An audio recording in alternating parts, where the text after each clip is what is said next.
Hey, this is Views and welcome back. I have Nas joining me in this video, Hey, and we're going to be talking about the PlayStation Vita.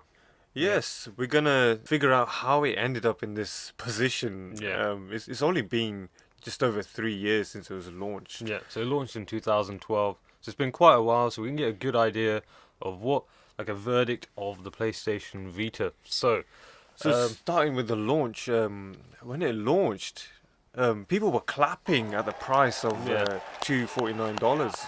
But Sony forgot to mention the proprietary mandatory memory, memory cards, which cost yeah, they a cost lot. huge amount of money It for was what it was. such a rip-off. Yeah, and people didn't like that because as soon as they announced the memory card prices, people were like, "Nah, too much money, can't justify it." They didn't buy the PS Vita.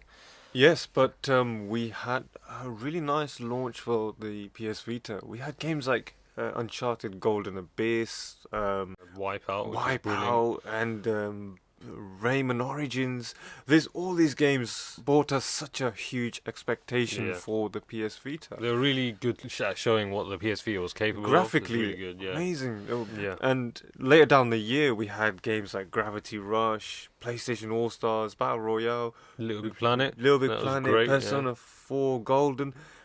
Great Yeah, games, and that brilliant. was within the same year of launch. Those games were enough to forgive the terrible games Yeah, by there was some shit games. Nihilistic in 2012. We had Resistant Burning Skies, Black, Black Ops Ops Declassified. Declassified, Terrible games. No, Borderlands 2 as well. That was not by Nihilistic, but it was a terrible port, which made the game just it unplayable. feels almost. like these games were kind of just rushed and cheap developers were hired to just get these games out for the sake of having extra games on Vita. But because of the really nice games they had in that year, I think it was enough to It was forgive acceptable. these terrible games that Yeah, were launched it was- I think it was the end of 2012. Yeah. But then 2013, Yeah. we noticed that there was a huge drop in Definitely, AAA exclusives. We had games like Soul Sacrifice, Tearaway, Killzone Mercenaries. Really good games for sure. Just less of them. There wasn't as many.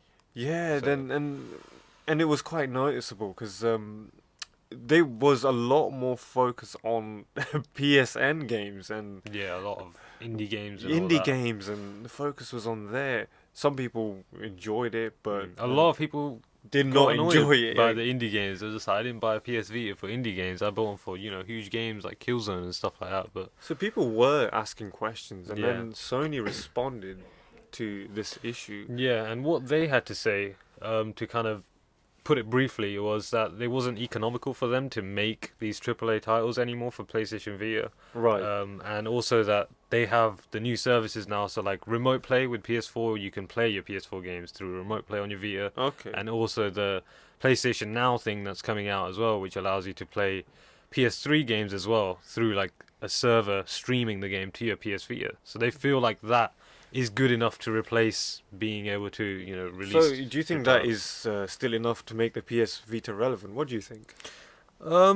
Personally, I don't like the idea of having the streaming games and remote play and stuff. It just doesn't cut it for me. Like PS Vita is like a PlayStation Portable 2, and it's not portable anymore because you're not going to be able to stream these games through PlayStation Now while you're out and about on the go.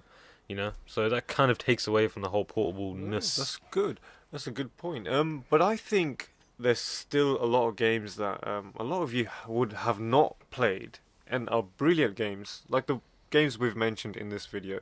If you haven't played these games, the PS Vita has a lot of Definitely, life in yeah. it. I mean, the games are good, and they did hold a lot of life for PlayStation Vita. But for people like us who had it from launch and played the games as they came out, it's kind of dead for us. There's no doubt there is a lot of games for PlayStation Vita. There was a lot, but you can tell it's cutting down with the kind of high-end games. It's just going to be sticking to the indies and the smaller games.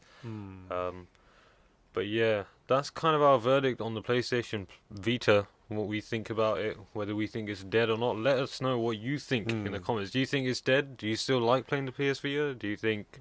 Should we make Yeah. more videos about PS Vita? Or, yeah, because a few of you asked about the PlayStation Vita, and we thought, wait a minute, it's kind of dead now, so... Well, it's not dead. not It might be dead. You decide. Yeah. Let us know what you think. If you want more videos, let us know in the comments. Hope you enjoyed this video. Thanks for watching, and we'll see you in the next one.